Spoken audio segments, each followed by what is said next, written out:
আপনার পেটে ব্যথা হচ্ছে, কিন্তু প্রশ্ন হলো ঠিক কোথায় ব্যথা হচ্ছে, ডান দিকে, বাম দিকে, ওপরে না নিচে? জানেন কি, এক এক জায়গার ব্যথা এক এক রোগের ইঙ্গিত দেয়, আর সেটাই ঠিক করে আপনার জন্য কোন হোমিও ওষুধ বেশি কার্যকর হবে। যদি ভুল ওষুধ খান তাহলে সমস্যা বাড়তে পারে। বন্ধুরা, আমি ডাক্তার মিলন মাল, আর আপনারা দেখছেন মিলন বাংলা হোমিও টিপস। এই ভিডিওতে আমি আপনাদের জানাবো কী রোগ হলে পেটের কোথায় ব্যথা হয় এবং কোন জায়গার ব্যথা কমাতে কোন হোমিও ওষুধ বেশি কার্যকরী হবে। সুতরাং বুঝতে পারছেন ভিডিওটা খুবই ইনফরমেটিভ হতে চলেছে। আমি অনুরোধ করব ভিডিওটা একটু স্কিপ না করে শেষ পর্যন্ত দেখুন। চলুন তাহলে শুরু করা যায়। পেটের ব্যথা কোনো রোগ নয়, এটা পেটের মধ্যে থাকা যে কোনো অঙ্গের সমস্যার কারণে হতে পারে। পেটের ব্যথা একটা নির্দিষ্ট স্থানে হতে পারে, অথবা এই ব্যথা পেট থেকে অন্য জায়গায় ছড়িয়ে পড়তে পারে। পেটের ব্যথা হালকা, মাঝারি বা তীব্র হতে পারে। পেটের ব্যথা টেনে ধরার মতো, কেটে ফেলার মতো, ছুঁচমোটার মতো, ছিঁড়ে যাওয়ার মতো বা কামড়ানির মতো হতে পারে। ছোট বড় সকলেরই পেটে ব্যথা হতে পারে। পেটের মধ্যে আছে liver, stomach, gall bladder, pancreas, spleen, large intestine, small intestine, kidney, urinary bladder, prostate এবং মহিলাদের ক্ষেত্রে ওভারি ও ইউটেরাস। এইসব অঙ্গগুলোর মধ্যে যে কোনো একটাতে সমস্যা হলে পেটে ব্যথা হতে পারে। মেডিকেল সায়েন্সে পেটকে 9টা রিজিয়নে ভাগ করা হয়েছে। রাইট হাইপোকন্ড্রিয়াক রিজন বা উপরের পেটের ডান দিক, এপিগ্যাস্ট্রিক রিজন বা উপরের পেটের মাঝখান, লেফট হাইপোকন্ড্রিয়াক রিজন বা উপরের পেটের বাম দিক, রাইট লাম্বার রিজন বা মাঝের পেটের ডান দিক, আম্বিলিকাল রিজন বা নাভির চারপাশ, লেফট লাম্বার রিজন বা মাঝের পেটের বাম দিক, রাইট ইলিয়াক রিজন বা নিচের পেটের ডান দিক, হাইপোগ্যাস্ট্রিক রিজন বা তলপেটের মাঝখান এবং লেফট ইলিয়াক রিজন বা নিচের পেটের বাম দিক।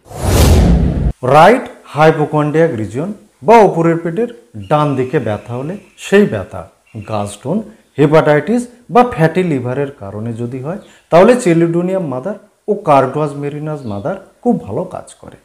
চেলিডোনিয়ামের লক্ষণে দেখা যায় উপরের পেটের ডান দিকের ব্যথা পিঠ ও ডান দিকের স্কন্ধাস্থি পর্যন্ত ছড়িয়ে পড়ে। পেটের ব্যথা গরম জল পানে এবং আহারে সাময়িক উপশম হয়।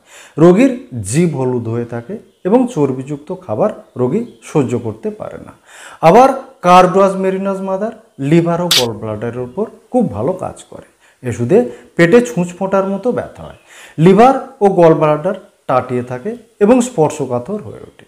রোগী কোষ্ঠকাঠিন্যে ভোগে, খিদে কমে যায়, গা বমি ভাব থাকে, কখনো কখনো বমিও হয়ে যায়। এই দুটো ওষুধের খাওয়ার নিয়ম এক, সকাল দুপুর রাত 3 বার করে খাবেন। প্রতিবার হাফ কাপ জলে 10 ফোঁটা দিয়ে খাবেন। ওষুধ খাওয়ার আধ ঘন্টা আগে থেকে ওষুধ খেয়ে আধ ঘন্টা পর পর্যন্ত কিছু খাবেন না, এমনকি জলপানও করবেন না।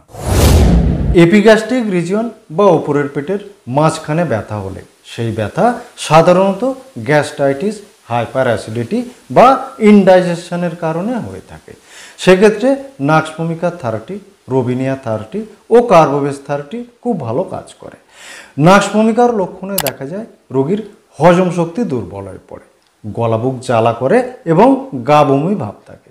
রোগীর মনে হয় একটু বমি করতে পারলে সে আরাম পাবে। ওষুধে তেল ঝাল মশলা জাতীয় খাবার খেয়ে রাত জেগে নেশা করে পাকস্থলীর সমস্যা দেখা দেয়। রোগীর বারে বারে পায়খানার বেগ আসে, কিন্তু প্রতিবারই অল্প পরিমাণে মলত্যাগ হয়। অতিরিক্ত অম্বলের কারণে গলা বুক জ্বালা করলে, পেটে ব্যথা হলে, মুখ দিয়ে টক জল উঠে এলে, গা বমি করলে, তার সঙ্গে মাথা যন্ত্রণা হলে রোবিনিয়া থেরাপি প্রয়োগ করবেন। আবার কার্বোভেজের লক্ষণে দেখা যায় পেটে প্রচুর গ্যাস জমে, পেট ফুলে থাকে, গ্যাস আটকে থাকে এবং নিঃশ্বাস নিতে কষ্ট হয়। এই 3টে ওষুধের খাওয়ার নিয়ম এক, সকাল দুপুর রাত 3 বার করে খাবেন। প্রতিবার 1 চামচ জলে 2-3 ফোঁটা দিয়ে খেতে পারেন, অথবা 2-3 ফোঁটা ওষুধ সরাসরি জিভে দিয়েও খেতে পারেন। ওষুধ খাওয়ার 20 মিনিট আগে থেকে ওষুধ খেয়ে 20 মিনিট পর পর্যন্ত কিছু খাবেন না, এমনকি জলপানও করবেন না। লেফট হাইপোকন্ড্রিয়াক রিজিয়নে stomach ulcer, duodenal ulcer, gallstone বা বিলিয়ারি কলিক, প্যাঙ্ক্রিয়াস ও স্প্লিনের সমস্যার কারণে ব্যথা হয়। এই স্থানের ব্যথা কমাতে সিয়ানোথাস আমেরিকানাস মাদার ও চায়না 30 উপযোগী হয়। সিয়ানোথাসের লক্ষণে দেখা যায় বাম দিকের উপরের পেটে তীব্র ব্যথা হয়, স্প্লিন বড় হয়ে যায় এবং আক্রান্ত স্থান টাটিয়ে থাকে। রোগীর রক্তচাপ বেশি থাকে এবং শ্বাসকষ্ট হয়। ওষুধটা সকাল দুপুর রাত 3 বার করে খাবেন।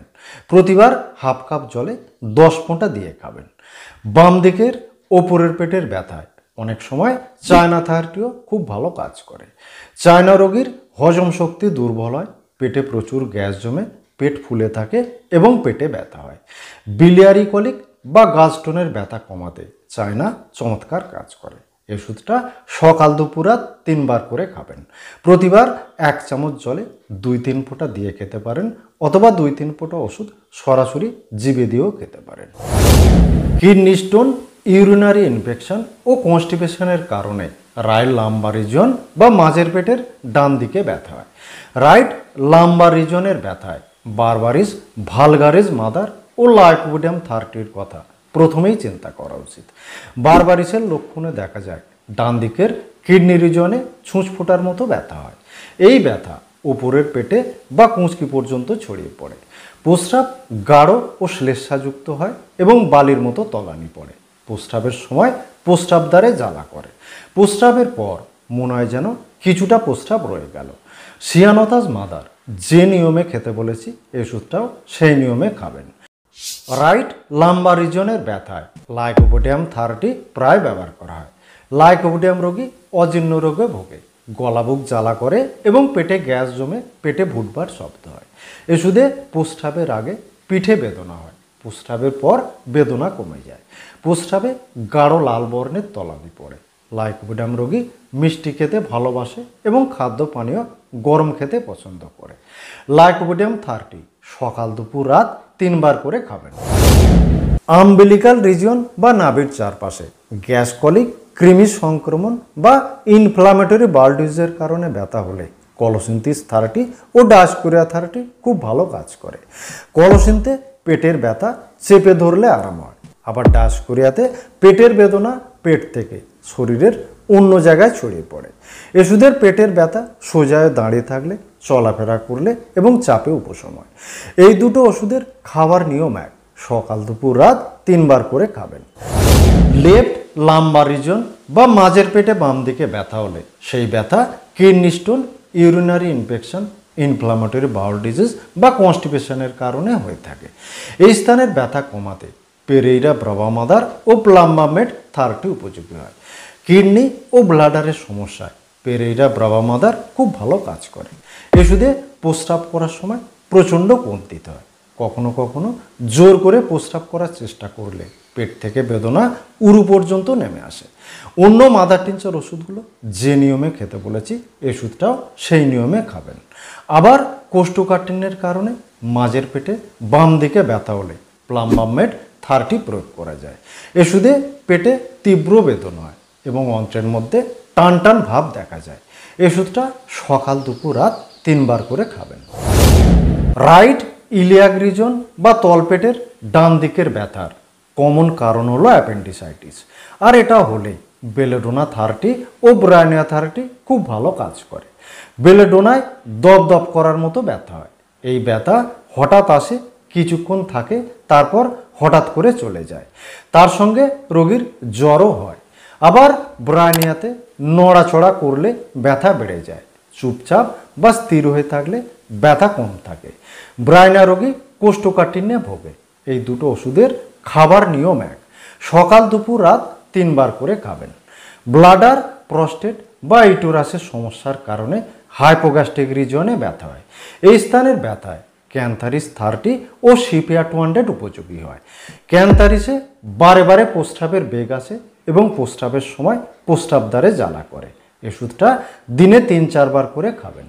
আবার মহিলাদের ইউটেরাসের সমস্যার কারণে হাইপোগ্যাস্ট্রিক রিজনে ব্যথা হলে, রোগী দুর্বল হয়ে পড়লে এবং নিচের দিকে কিছু ঠেলে বেরিয়ে আসার মতো মনে হলে সিপিয়া উপযোগী হয়। সিপিয়া 200 এই ওষুধটা সকাল রাত 2 বার করে একটানা 7 দিন খেয়ে পরের 7 দিন ওষুধ বন্ধ রেখে আবার 7 দিন খাবেন। অ্যামিবিয়াসিস কোলাইটিস বা আইবিএসের কারণে লেফট ইলিয়াক রিজন বা তলপেটের বাম দিকে ব্যথা হয়, সেক্ষেত্রে মার্শাল 30 ও অ্যালো 30 খুব ভালো কাজ করে। মার্শালে রক্ত ও শ্লেষ্মা মিশ্রিত পায়খানা হয়, বারে বারে পায়খানার বেগ আসে, কিন্তু পায়খানা সম্পূর্ণভাবে পরিষ্কার হয় না, রোগী অনেকক্ষণ টয়লেটে বসে থাকে। আবার অ্যালোতে হঠাৎ করে মলের বেগ আসে, এই বেগ রোগী চেপে রাখতে পারে না। এই দুটো ওষুধের খাবার নিয়ম এক, সকাল দুপুর রাত 3 বার করে খাবেন। পেটের প্রত্যেকটা রিজনের ব্যথায় অনেক ওষুধ আছে, আমি মাত্র 2টো করে ওষুধের উল্লেখ করেছি। তবে পেটে ব্যথা হলে ডাক্তার দেখিয়ে ওষুধ খাই ভালো। বন্ধুরা, আজ এই পর্যন্ত। এই ভিডিওটা ভালো লাগলে একটা লাইক করবেন, চ্যানেলে নতুন হলে চ্যানেলটা সাবস্ক্রাইব করে পাশে থাকা নোটিফিকেশন বেলটা অল করে দেবেন। আপনার মতামত কমেন্ট বক্সে অবশ্যই জানাবেন। ভালো থাকবেন, সুস্থ থাকবেন।